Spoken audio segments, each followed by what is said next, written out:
കവിത സ്വാതന്ത്ര്യം. രചന ഷീന ശ്രീജിത്ത്. ആലാപനം ആതിര ജെ വാര്യർ. വീട്ടിലെ കൂട്ടിലെ പക്ഷി പറന്നുപോയി, നിറമുള്ള തൂവൽ കൊഴിച്ചിട്ടമ്പരേ.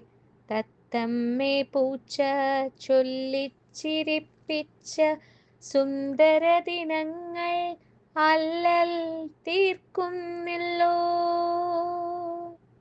വിങ്ങുന്ന ഹൃദയം തേങ്ങുവതെന്തിന്, പാടങ്ങളാകാശം തന്നെയതിൻ സ്വർഗം. നൊമ്പരമുണ്ടാകാം, കണ്ണു നിറഞ്ഞേക്കാം, സ്വാതന്ത്ര്യമാരുടെയും ഹനിക്കരുതാരും. ഇത്തിരി നന്മതൻ വെട്ടമുണ്ടെങ്കിൽ ദുഷ്പ്രവർത്തിയാം ഇരുളിലാവില്ലാരും. ഇത്ര ചൊല്ലിയിടുന്നു സംസ്കാര സമ്പന്നർ, മർത്യരായിടേണം ശുഭജീവികളായി.